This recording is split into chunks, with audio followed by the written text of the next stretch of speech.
అందరినీ చూసినంత ఎక్స్పెక్టేషన్స్ పెట్టుకుంటారు. అలా కంపేర్ చేయలేము. కంపేర్ చేయాల్సి వస్తే టూ మెనీ క్లబ్స్ ఉంది, టూ మెనీ బ్రాండ్స్ ఎక్కువ పెట్టారు. సో చాలా కానీ ఒక క్యారెక్టర్ వైజ్గా చూస్తే ఇద్దరు డామినేషన్ ఓకే ఉంది.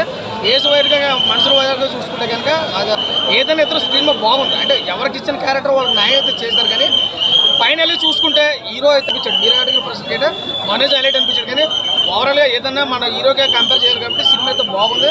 స్టోరీ పరంగా కొంచెం ఇంకా మెరుగు తీస్తే బాగున్నాం. బట్ దీనికి ఏంటంటే ఇది ఒక ఇండివిజువల్ ఫిల్మ్ లో తీసుకొని కంపేర్ చేయడం చూస్తే మాత్రం నెక్స్ట్ ఉంటుంది. ఎందుకంటే మీరు ఎన్ని ఎక్స్ప్రెషన్ పెట్టుకున్నా సరే దానికి మించే ఉంటుంది. Complete disappoint. అది కంప్లీట్ గా ఒక అన్నెసరీ స్టేట్మెంట్. అది ఇవ్వకుండా ఉంటే బాగుండేది అనిపించింది.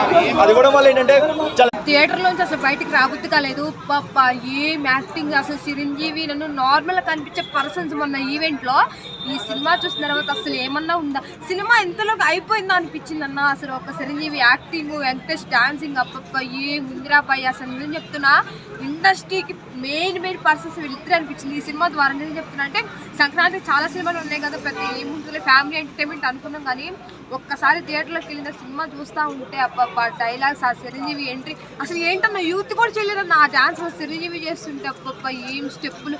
ఏం చెప్తున్నా డైరెక్టర్ మాత్రం సూపర్ అని చెప్తున్నా.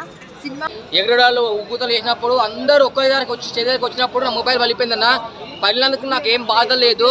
కానీ ఆ పలినందుకు కూడా కొత్త సినిమా మీరు చూసి ఉండరు. కానీ బెస్ట్ సినిమా చాలా అంటే చాలా బాగుంది. అసలు మూవీ అంతా బాగుంది కానీ స్క్రీన్ ప్లే అంతా కూడా